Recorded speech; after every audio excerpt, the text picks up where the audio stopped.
This video is brought to you by Cool Green Clothing. You already know what it is.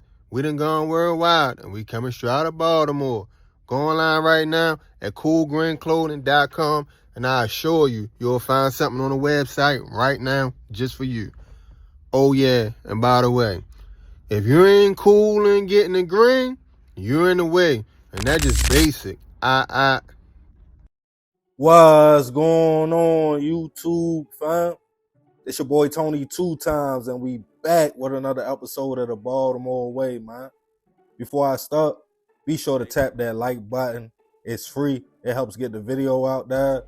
Definitely watch this video to the end so you can hear the full story and all the details in the case. For my day one fam, y'all already know it's all love. Thanks for tuning back into another episode. If you're new to the channel and you feeling the content, feel free to subscribe. Definitely hit that notification bell so you can be notified every time we drop a new video. Oh yeah, feel free to share the channel with your peoples. Everybody is welcome. With that being said, let's get right into the story. For most men in America, it's an everyday struggle to keep your mental health in check. Make sure you provide if you have a family. Stay strong. Try not to show no sign of weakness. Hide your feelings, and a lot more. And for black men just trying to survive and see another day, it's a job and struggle within itself. If you come from a certain environment, life can be fragile and death comes cheap. In most places, we have all put expectations on ourselves and our people. For example, you come from the trenches, right? Say you are 25 years old, been there your whole life, dealt with everything that comes with being there. Losing friends, trying to stay out the way, ducking a jail cell while trying not to be a victim yourself. Now you look up one day and you have a child and want to do better for yourself and family.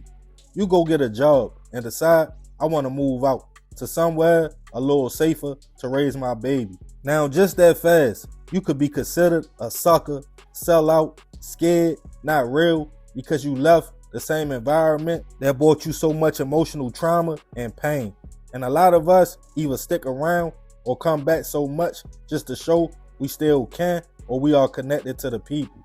But realistically, unfortunately, we still know in the back of our mind, it's a bigger chance I can get backdoored by my own people who I think love me, or a small altercation or disagreement with somebody that looks just like me can cost me my life or freedom. But we still will risk it all, even if we don't have to, instead of just staying out the way. For decades, in my humble opinion, most of us that come from certain places have been tricked to believe we owe everybody loyalty, love, and our presence, instead of the ones we really owe, our kids and family. Because all it takes is one day at the wrong time, being somewhere you don't have to be just to say you outside, for your life to be cut short and your family to be grieving forever.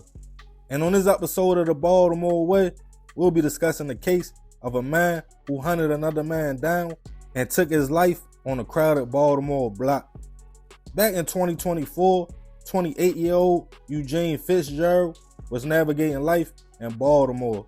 The man described as being laid back with a big personality and even bigger smile. He came from a big family who jokingly always stated he irked their nerves. Like many of us trying to find our way out here, Eugene had a few hiccups in the past, but he was focused on his future, especially now. He was a father. Fatherhood meant everything to him, and he was also trying to make a living selling cars after getting his dealer's license. To Eugene, family was everything, but he also had a close bond with friends and people around the way too. He would often go to Pennsylvania Avenue in West Baltimore to chop it up with a few close friends or just to hang out.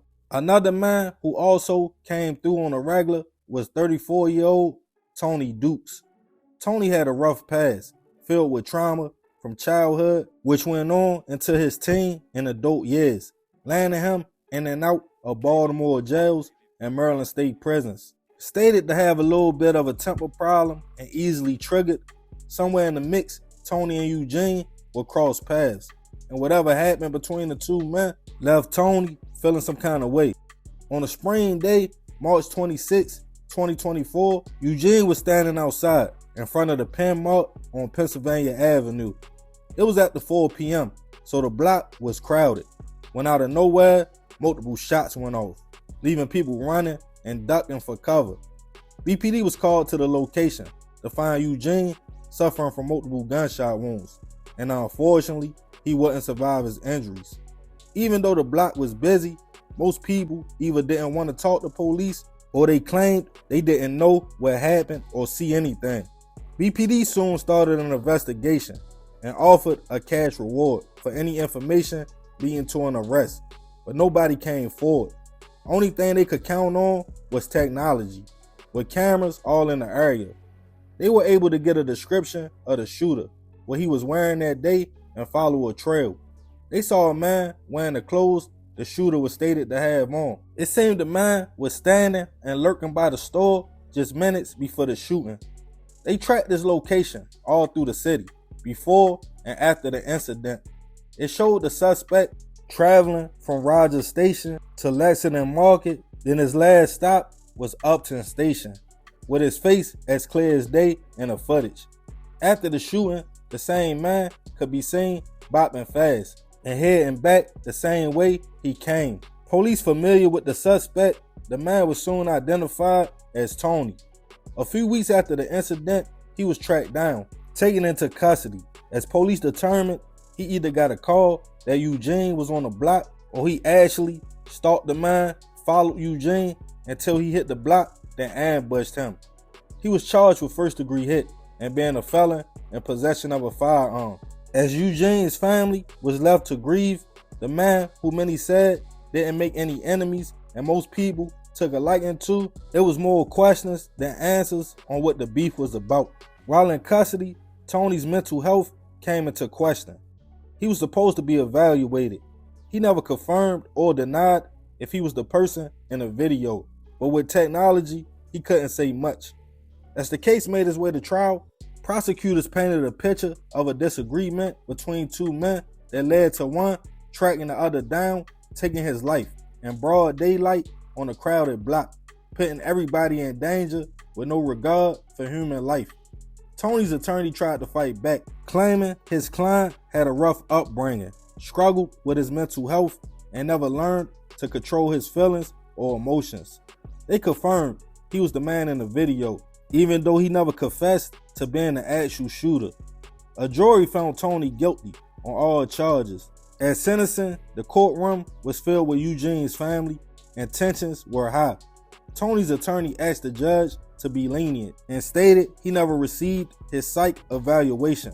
As the sentence was read out loud, life plus a consecutive 35 years in prison, Tony zapped out, causing Eugene's family to respond in the same manner.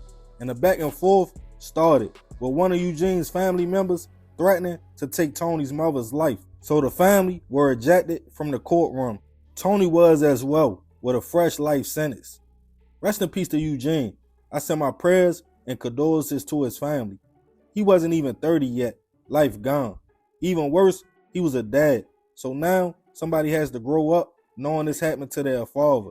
They never stated what the beef was all about. I would say it was probably deep for Tony to travel, allegedly stalk Eugene down and take his life in broad daylight. But sometimes situations don't be about nothing and people still crash out. The end game is always the same though. We all lose as a people. Two men from the same environment, both probably could have added value to the community with the right tools and guidance. One now will probably never come home and the other is gone forever. 2 for 1. We always fall right into the trap. Eugene could have been home trying to get his hands on some cars to sell, but he was outside, easy to be found, and unfortunately became a target.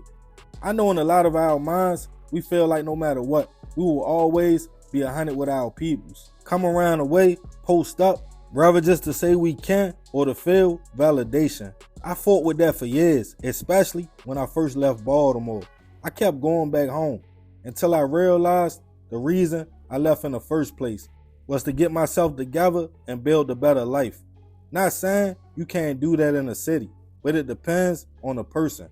Everybody is not strong enough to not go around the way, change people, places, and things, and understand we only owe ourselves and kids loyalty.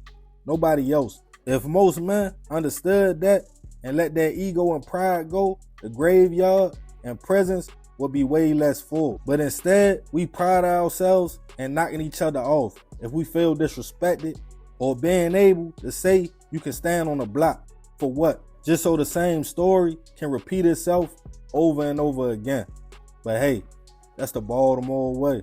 Yeah, man, crazy situation. Rest in peace, that man. I definitely send my prayers to his family. But I ain't gonna talk too much more about this one. I appreciate you if you made it to the end. Y'all already know it's all love, fam. This is another episode of the Baltimore Way. It's your boy Tony 2 times. I'm out.